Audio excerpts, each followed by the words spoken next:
এই আমটা দেখেন একবারে গাছ পাকা আম। কীভাবে আইডেন্টিফাই করবেন যে আমে কেমিক্যাল বা প্রিজারভেটিভ দেওয়া আছে? এটা কিন্তু খুব সহজ একটা বিষয়। আসসালামু আলাইকুম, স্বদেশী মাঠের পক্ষ থেকে আপনাদের সকলকে স্বাগতম।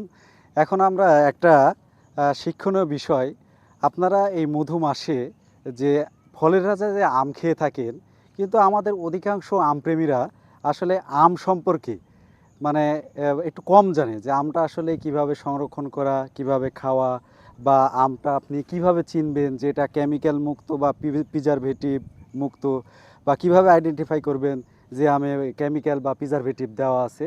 এটা কিন্তু খুব সহজ একটা বিষয়। যেমন আপনি এই আমটা দেখেন একবারে গাছ পাকা আম, ঠিক আছে? এই আমটা দেখেন যে এখানে এটা কিন্তু কেমিক্যাল মুক্ত এবং প্রিজারভেটিভ মুক্ত। দেখেন এখানে এই যে আমের আঁটি থেকে আমটা কিন্তু পাকা শুরু হয়েছে। আর যেটা আপনার কেমিক্যাল দেওয়া থাকবে বা কার্বাইড দেওয়া থাকবে, ওই আমটা আপনার পুরোটা একসঙ্গে পেকে যাবে, একবারে গাঢ় লাল মানে হলুদ রং ধারণ করবে। তো এবং কেমিক্যাল দেওয়া বা কার্বাইড দেওয়া আম একটা বৈশিষ্ট্য হচ্ছে একটা আমও কিন্তু পচবে না। কিন্তু আপনার কেমিক্যাল মুক্ত এবং প্রিজারভেটিভ মুক্ত, কার্বাইড মুক্ত আমগুলা আপনার কখনো একসাথে পাকবে না। আমগুলো আপনার দিনে দিনে পাকবে।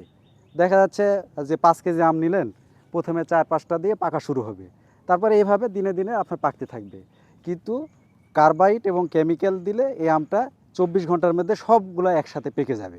তা আপনারা বাজার থেকে যখন আম কিনবেন, এই বিষয়ে অবশ্যই সতর্ক থাকবেন যে যখন দেখবেন যে আমগুলা গাঢ় হলুদ, সবগুলো আম একই রকম গাঢ় হলুদ রং ধারণ করছে এবং সবগুলো আম একসাথে পাকা, তাহলে বুঝে নেবেন যে আমগুলা কার্বাইড দিয়ে পাকানো। তো এই বিষয়ে অবশ্যই আপনারা সতর্ক থাকবেন। আপনাদের সকলকে স্বদেশী মাঠের পক্ষ থেকে ধন্যবাদ।